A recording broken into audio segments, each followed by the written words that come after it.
You're welcome once again to this channel, Nurse Jimo YouTube channel, where I talk about nursing, lifestyle, travel, vlog. So today's video is about tips to impress your nursing preceptor. I come again. Today's video will be talking about tips to impress your nursing preceptor. Okay, before I go deep into the video, what do we mean by preceptorship? What do we understand by the word preceptorship? Who is a preceptor? And what is the difference? What is the relationship between preceptor, preceptorship, and preceptee? So let me take it one after the other.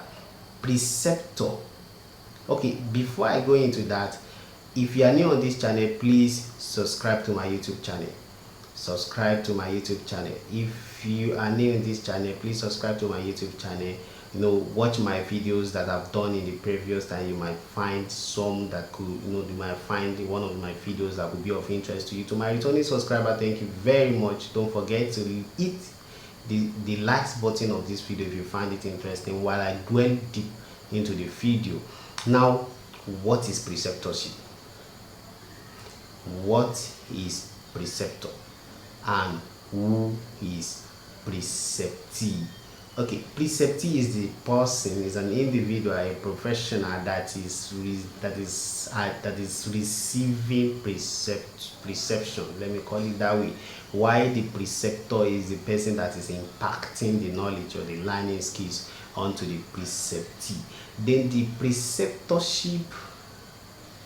First of all, let me say preceptorship has been defined as an approach, because it is an approach. It is an approach to the teaching and learning process, because in preceptorship, what we do more is to teach, to learn, to assimilate. So it is an approach to teaching and learning process within the context of practice setting. Within the context of practice setting, which allows either the students or the newly employed professional nurse to develop self-confidence. Remember, it is to develop self-confidence as they become socialized with the profession of nursing. So I come again, preceptorship is an approach to the teaching and learning process within the context of the practice setting, which allows the student to develop self-confidence as they become socialized with profession of nursing. So I can also define preceptorship as a period of structured transition to guide and support newly qualified practitioners from students to an autonomous professionals.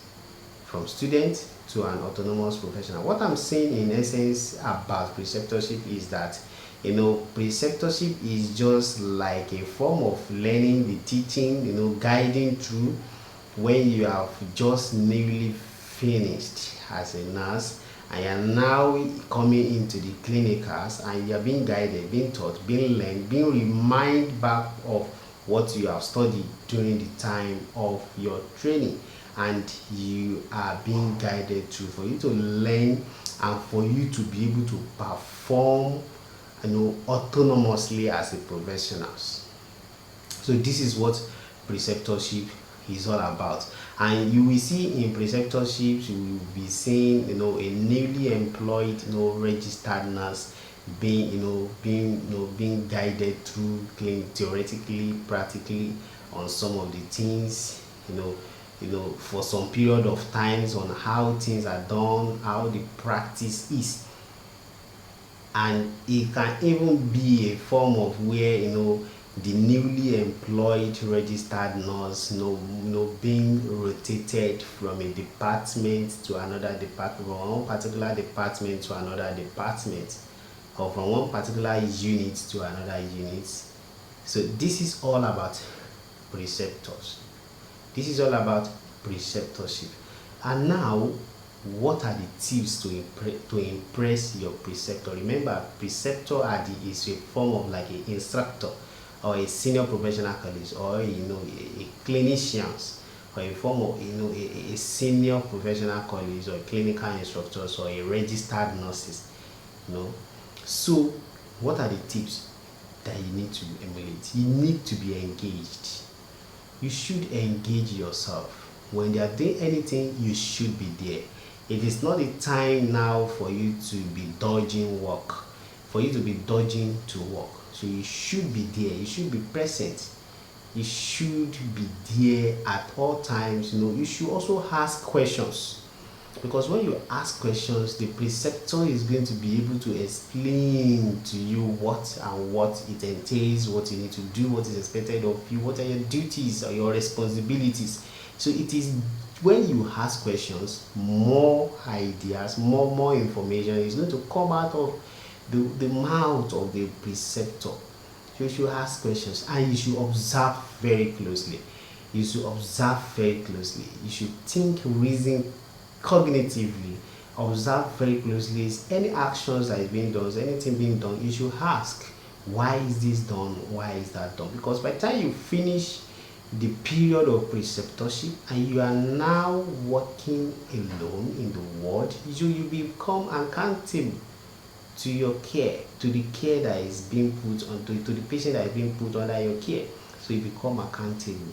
So because one day you will be in charge, then you should pay attention. Whenever you are being taught, you're being taught to learn a particular thing during the period of your preceptorship, you should pay attention. You should pay attention, because when you pay attention, you're going to understand. Then when you go back home for the day, revisit that, practice, revisit that, so that you can be perfect in, at least to some extent. You wouldn't quite all right. You're not going to get hand on skills in a day. So it takes times. Practice and practice and practice. So you should pay attention to whatever is being done. So you should accept feedback.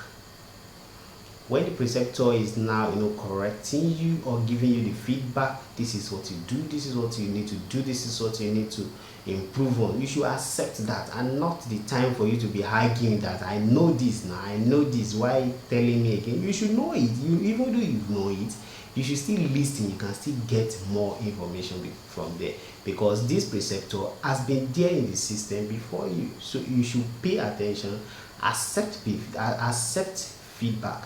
Then you should ask questions, just as I said earlier. Ask questions, be inquisitive, and thank your preceptor, because it's not easy for someone to be downloading his or her clinical experience onto you and without thanks. So you should also as well thank your preceptor, and you should be prepared at all time.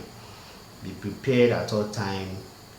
Whenever they are doing something, you should always be prepared at all time. Put your mind into preceptorship so that you can be able to learn easily. Remember, the main goals of preceptorship is to transform the practitioners into an autonomous professionals. To transform the professionals into an autonomous professional. So this is what I say I should share with you. If you find this video interesting, please like this video, subscribe to my YouTube channel, and hit the notification bell so that you could be the first to receive my video whenever I post it. Thank you very much. Bye, and I see you in the next video. Till then, I say take care of yourself.